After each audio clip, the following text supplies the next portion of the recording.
खुश रहने वाले लोगों के पास दुखी लोगों की तुलना में सब कुछ बेहतर होता है। रिसर्च से पता चलता है कि हर इंसान को एक बेहतर साथी बनने की, अच्छे वैवाहिक जीवन की, बेहतर माता पिता बनने की, बेहतर रोग प्रतिरोधक क्षमता की और 10 साल अधिक जीने की इच्छा होती है। ऑफिस में खुश रहने वाले व्यक्ति दुखी कर्मचारियों की तुलना में बहुत बेहतर प्रदर्शन करते हैं और बहुत अधिक कमाते हैं। ये खुश कर्मचारी ज़्यादा प्रोडक्टिव, निष्ठावान होते हैं और अक्सर कम बीमार पड़ते हैं। तो कहीं ना कहीं खुशी बहुत मैटर करती है। आज हम इसी टॉपिक पर आधारित वर्ल्ड फेमस और best selling book the art of happiness की बात करने वाले हैं।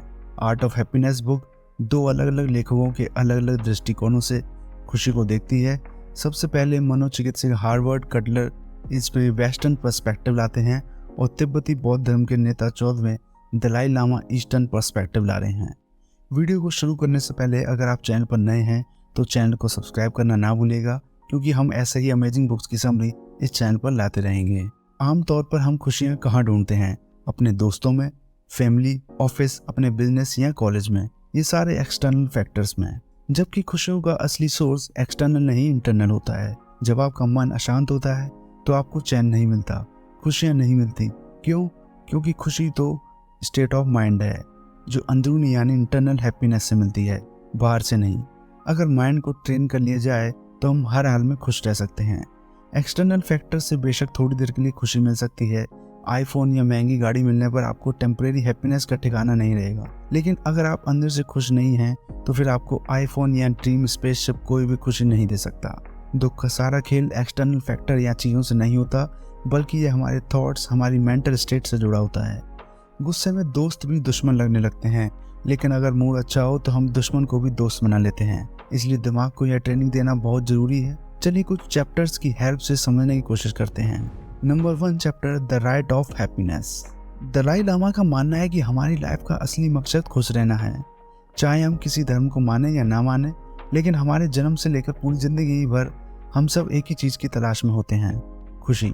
हम सब अपनी लाइफ को बेहतर बनाना चाहते हैं, फिर चाहे हम एक दिन जिए या एक सदी। हमारी ज़िंदगी का असली मकसद खुश रहना ही होता है। जो लोग खुश होते हैं वो दुखी लोगों से ज़्यादा लविंग और दयालु होते हैं। फॉर एग्जाम्पल, अगर आप ट्रैफिक में फंसे हैं और पूरे 20 मिनट के बाद गाड़ियाँ थोड़ा सा आगे बढ़ती हैं, तभी अगर आपके पास वाली गाड़ी आपकी लेन में घुसकर आगे बढ़ना चाहती है, आप अगर अच्छे मूड में होंगे तो शायद आप उस व्यक्ति को अपनी लेन में आने भी देंगे। लेकिन अगर आपका मूड अच्छा ना हो तो आप यही सोचेंगे कि मैं इतनी देर से आगे बढ़ने का इंतजार कर रहा था, तो फिर उस व्यक्ति को आगे बढ़ने का मौका क्यों दूँ। यही सोचकर आप तेज़ी से अपनी लेन में आगे बढ़ जाएंगे। ठीक इसी तरह जब हम खुश रहते हैं तब हम खराब सिचुएशन में भी खुद को और खुद के आसपास के एनवायरनमेंट को पॉजिटिव रखते हैं। तब समझ में आता है कि हमारा खुश रहना सिर्फ हमारे लिए ही नहीं, बल्कि हमारी फैमिली और यहाँ तक कि पूरी सोसाइटी के लिए भी कितना अच्छा है। Number 2, the path to happiness. अपनी खुशी को खुद से ढूंढने का पहला स्टेप है लर्निंग। सबसे पहले हमें यह सीखना होगा कि किस तरह नेगेटिव इमोशंस हमारे बिहेवियर के लिए नुकसानदायक होते हैं और किस तरह पॉजिटिव इमोशंस आपके लिए मददगार होते हैं। नेगेटिव इमोशंस सिर्फ हमारे लिए ही नहीं बल्कि पूरी दुनिया के लिए बहुत ज़्यादा नुकसानदायक होता है। घृणा, ईर्ष्या, क्रोध, इस तरह के सभी नेगेटिव इमोशंस हमारी खुशियों को ख़त्म कर देते हैं। इसी वजह से हमारे अंदर डर, हिचकिचाहट और इनसिक्योरिटी जैसी फीलिंग्स आती हैं। हम अपने आप को बहुत अकेला महसूस करने लगते हैं। लेकिन दूसरी ओर दयालुता और प्यार जैसे पॉजिटिव इमोशंस के साथ हम अपनी लाइफ को खुशी से जी सकते हैं। इसके बाद यह पूरी दुनिया हमें हमारी जैसी लगने लगती है। हम अपने आप को दुनिया के साथ जुड़ा हुआ महसूस करेंगे और डर, हिचकिचाहट और इनसिक्योरिटी भी अपने आप खत्म हो जाएगी। लोग आप पर पहले से ज़्यादा विश्वास करने लगेंगे और आप साइकोलॉजिकली और भी हेल्दी हो जाएंगे। Number 3, mental discipline. शरीर को हेल्दी रखने के लिए विटामिन और न्यूट्रिएंट्स की ज़रूरत होती है।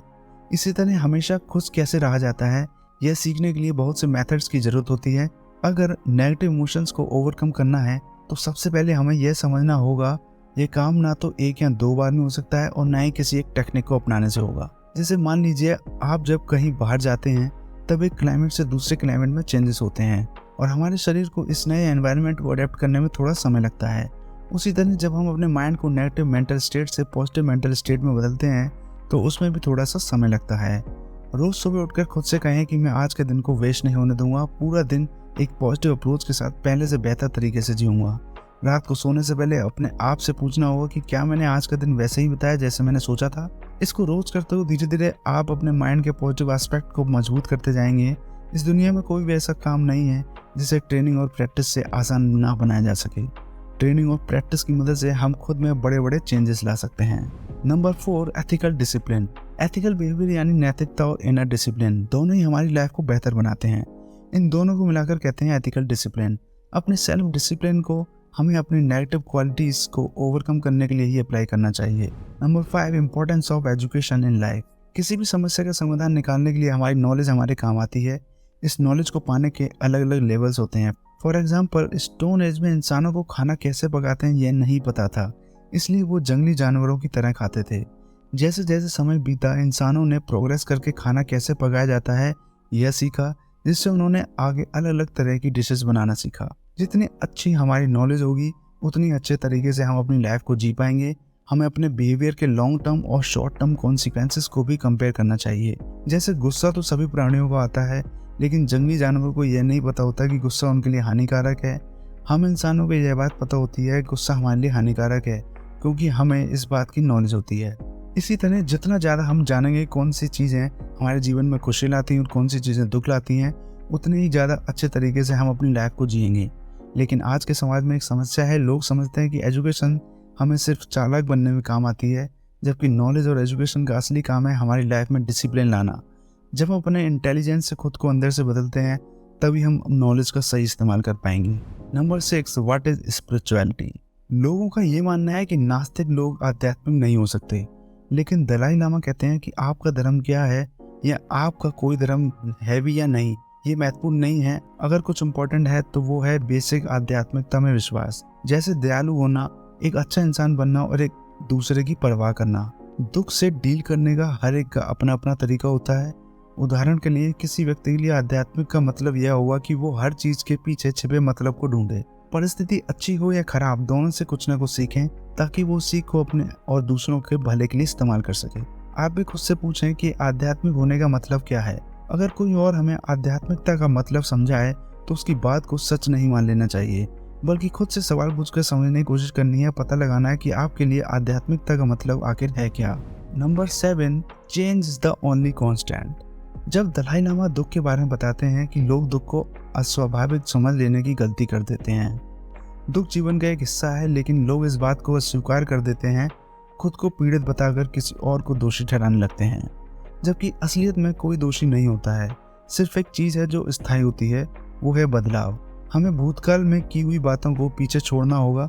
बदलाव का विरोध करना ही दुख का मूल कारण होता है। एक बार अगर हम बदलाव को स्वीकार कर लें तो हम खुलकर उसे संबोधित कर सकते हैं, उसका मतलब समझ सकते हैं, उससे कुछ सीख सकते हैं। चोट लगने पर लोग खुद की या दूसरों की निंदा करने लगते हैं। किसी काम के लिए देर तक लाइन में खड़े होना पड़े तो परेशान होकर सरकार को कोसते हैं। अगर किसी अपने की मृत्यु हो जाए तो घंटों तक रोते हैं।